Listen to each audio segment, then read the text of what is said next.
Hi, I'm Rachel Harshenko. Stephanie Weaver. Jules McCullough. We are Art BS. Art BS is a podcast for artists that provide business solutions. We discuss all aspects of being an artist, the good, the bad, and the ugly. The goal of each podcast is to provide solutions so artists can stay focused on their creativity. Hello and welcome to Art BS, Business Solutions for Artists. Today we are taking questions and Q&A from our listeners. And Marie was wondering, at what point do you outsource? If you're working full-time at a desk job and your art is part-time, how do you know when it is time to start outsourcing some of your business dealings? Well, I think to start, you need to, have your list of tasks that need to get done, but then go through that list and see what it is that you don't like. And do you have any income coming in from the art business to put towards some outsourcing some of those tasks? Because depending on what the task is will depend on how many hours a week you need that person and what their costs are. And that's kind of where I started, is what I just cannot stand to do and takes me 3 times longer to do than somebody who enjoys doing it. And can I save money that way indirectly through my business?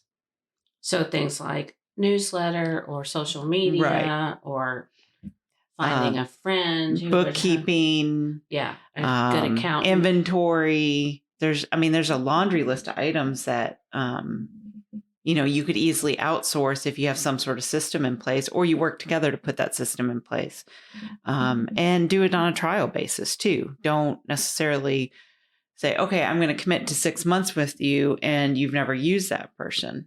And a friend of mine once suggested to me, look at your local church or your mom's groups, because there's somebody out there that wants to be doing something other than what they are doing and maybe doing it for free or a reasonable price. Like, she got a lot of people to do stuff for free or in trade for different things when she first started her business. That's a good idea. Yeah. So that's another option as well, is see, I'm not a big fan of doing stuff in trade, and that's another whole podcast in itself. But yeah, I would agree with that. But yeah, and so like at this point I found a friend who loves to write, and I'm looking forward to having her help me with the writing part. I'm still controlling the imagery and scheduling it and stuff right now, but we're testing it out and seeing how far we can take things and how it works. And then we will decide on commitments and how long and what those terms are going to be. I know, Stephanie, you're looking for and considering a virtual assistant or just somebody to help you with some tasks as well. Yeah. So how did you know when it was time? How did I know when it was time? To outsource. When I started looking at, are these tasks important and urgent, or are they important, not urgent? And kind of looking at, is this task that I'm working on right now going to benefit my bottom line directly? And if it isn't, then, and it doesn't necessarily need my voice to it, that's something that I can outsource. And so and Julie, I got to say, for me, you are very, very brave to hire a friend. I'm not going to go that route because I'm kind of a hard person to work with, I think. I have, I used to manage a team of project managers and implementation consultants, and it was very clear, here's what the expectations are. Right. And if you didn't meet them, then it was a whole other story. And now, back then, you had to go to a performance improvement plan, meet with them daily, and do all these things.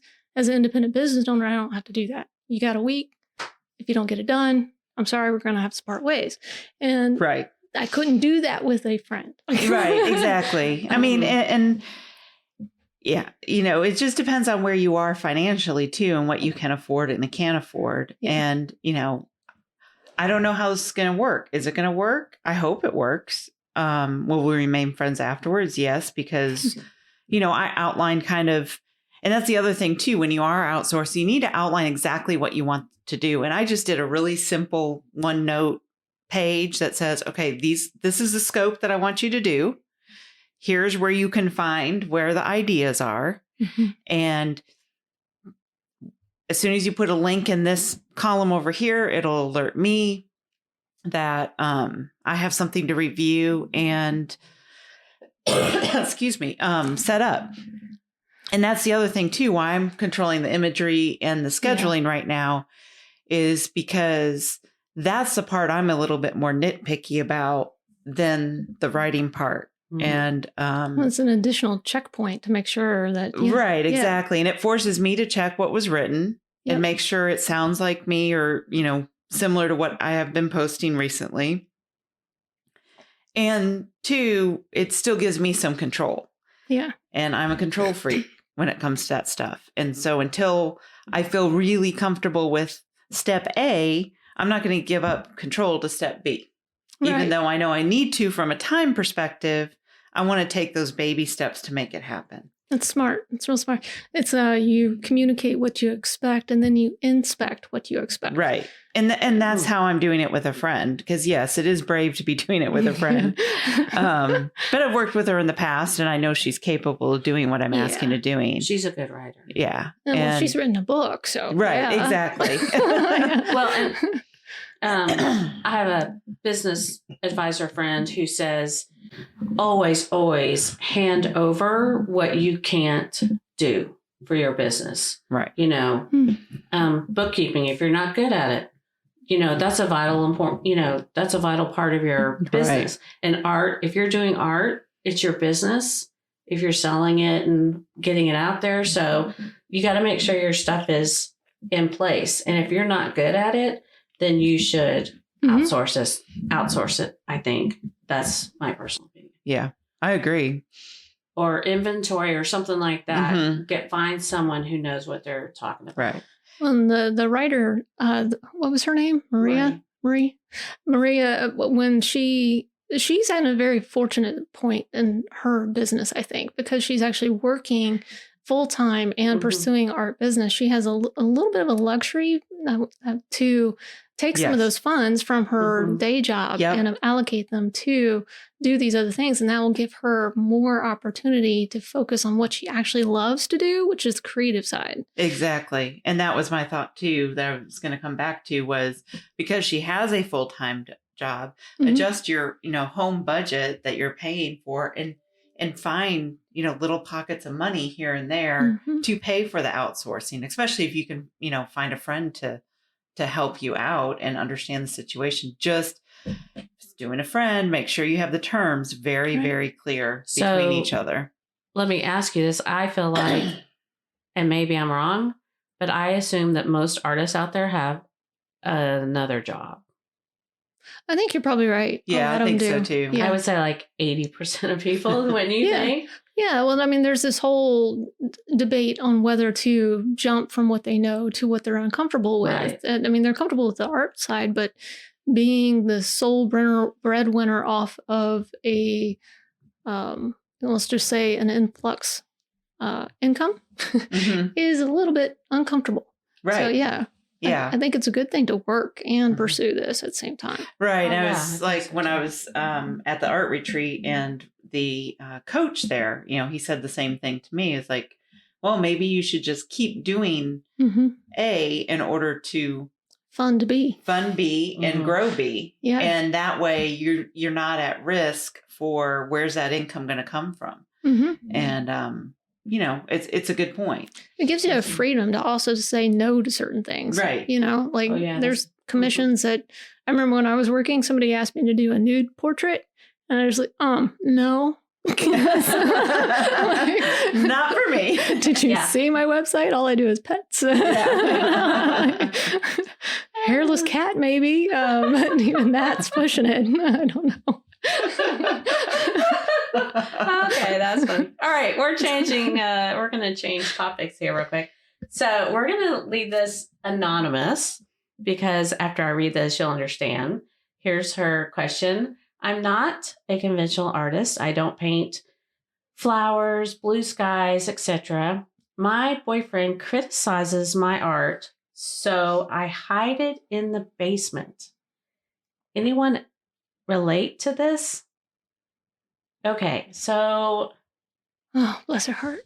I know. This one got us going before we were even recording. So I know. And our consensus was right off the bat was like, well, get rid of the boyfriend. He's the art. Right. Yeah. Because dude. What is he bringing? What is he bringing to the table? Well, art is an expression of you. So if he Right. doesn't like your art, what's he saying about you as a person? That dawned on me too after we first talked about this. Yep. I know. Yep. Are you going to hide in the basement? Is he going to make you suppress yourself because he doesn't like this quirky side of you? Yeah. I mean, it's like he's going to love you for all the quirks. Right. And like my art's all bright and colorful and cheery. And if my husband didn't like that, I'd be like, well, sorry. That's who I am, like I've always been that way. I don't even know where to start on this one. I mean, like for real. I know. I'm thinking for real. Like, for real. I mean, I don't know if anyone, okay, say they're single. Okay, first off, if the boyfriend is criticizing you, your food or the way you talk or the way you dress or whatever, you would dump them. Yeah. I would hope. I mean, it shouldn't be any different for your art or your work. Right. Your self-worth is worth so much more than being What if you criticized didn't for like who where you you are. worked? I mean, are you going to like what if she works someplace full time? Yeah. I don't like you being a secretary. I don't like you working here. I mean, that's just so weird and so random to. And then is he criticizing her for the art itself, or is he actually criticizing the elements and principles of design of the art? That's one of the things I was thinking is like, what are we getting at? Is there constructive criticism? Thank you. Or is it just, oh yeah, that sucks. And why are you putting that out? Or is it like you were saying about constructive? Or does he feel like she's wasting her time? Yeah, that could be an element of it too. But still, like if it brings her joy, why would you criticize that? And then is he an artist too? Oh, I have no idea. They didn't say. But if he's an artist too, there could be an element of jealousy in there. Exactly. That's my other thought. Either way, it sounds like a toxic relationship. Yeah. Right? Yep. It does. I'm sorry, but I kind of am back to our first thought, ditch the boyfriend. Yeah. As hard as that may be. And bring the artwork up out of the basement. Right. I mean, let yourself shine, and that is your art. Right.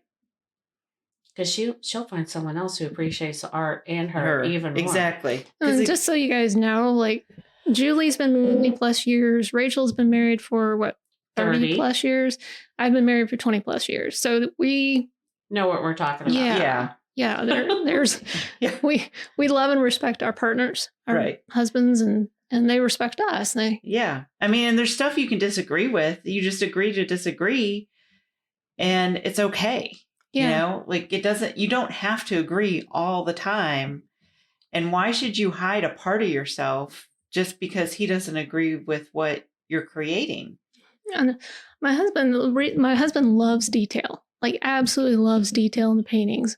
And that's where I went for a very, very long time. And now I'm purposely getting loose, and he'll make the comment, it needs more detail here. And I'm like, I appreciate that, but this is what I'm going for and why. And he'll go, oh, okay. Yeah. Well, then I can see that. Yeah. It's a conversation. Right. I mean, it's just like, my husband and I have different hobbies. Mm-hmm. And that's okay. I don't enjoy going into caves all the time. And he enjoys going into caves. And to me, they all look the same. But for whatever reason, he enjoys it. And that's okay. And he's into geology, right? Yes. Yeah. What is he not into? But, but, that's okay if you both understand that. But if he's making you hide your art in the basement, or you decide to hide your art, maybe he's not even making her. Yeah. Maybe she's just decided to do that because he's criticizing. There's something toxic going on there. Yeah. Like it's deeper than the art, in my opinion. Yeah. Yeah. I agree. So, Anonymous, you need to get rid of the boyfriend. Yep. Bring your art out. Let it shine. Exactly. So, so we have another question from Rebecca, and Rebecca asks, what's your most memorable response you've had to your work? I always love it when people cry. to the pet portraits, if it's a memorial portrait, and they're just like, oh, you captured them. And then because that's your intention, is you want to bring back that face. Yeah, that face and that love that they had. So, yeah. Yeah. I love that. Crying's always good. Yeah. Well, you had a lady pick up a piece of work from our studio just last week, and she was like, you could tell it really touched her. And she was like, this is going to, my friend or whatever, and their pet had passed, and she is going to love it. Yeah. Like, it was nailed. That was we had an event for that. It was Dog Days of, what is it? Dog Days. I was a Da Vinci dog artist. Dog Days of Summer? Dog Days of Summer? Yeah, I think that's what it's called. And it's for therapy partners. The dogs are actually trained to go into hospitals and help people and stuff like that. And this is one of those dogs. And he passed away. Aww. And so, yeah, I got to talk with her. I guess this was Friday night. And she's like, oh my God, you did so amazing. And she started getting a little teary-eyed again. And I was like, okay, I got mascara on, so please don't make me cry. And so that I love doing that. I think that's one of the main reasons I love painting animals, is to give that little extra connection. Mm-hmm. Yeah. What about you, Julie? You remember like a really good reaction? Well, I captured a composite piece of art for a friend of mine. She's got twin boys, and they love to read, and they love these stories. And she's, and I kind of know them a little bit, the boys, because they're in the same grade as one of my kids. And, giving that piece to her was so satisfying and fulfilling, because she was just like, you captured them exactly. Because she didn't when you have a vision for a piece, especially of a composite of photography piece, it's kind of hard to, from a little thumbnail sketch and some conversation to somebody that's not a visual person necessarily. She kind of is, but if she wasn't, for them to grasp really what you're seeing in your brain, because I see what I'm creating ahead of time. And I think that's from my years of doing interiors is, I could see and visualize what the reception area was going to look like based on what I had picked for it. But trying to communicate that to somebody is always really hard. Can you describe what the piece was? I mean, I picture, so the two boys were. Yeah, they were it was an old tree with a big hole in it. And then I took all their pets that they've had, from turtles to dogs. And like the Find Waldo, I think that's what it's called. And I put each one of those animals somewhere in the forest, in the forest. And then both the boys are under the tree reading. And it turned out wonderful. And she just loved it. Just absolutely loved it. And she's like, I was going to put it in here, but now this needs to come front and center, Well, I remember it was a couple of weeks ago, we were in the studio, and one of the reactions that I saw from these little girls, she's probably maybe, about 13, that came in, and she was just oohing and ahhing over all your colorful work. And I was like, man, we should record this, but we didn't think about that until afterwards.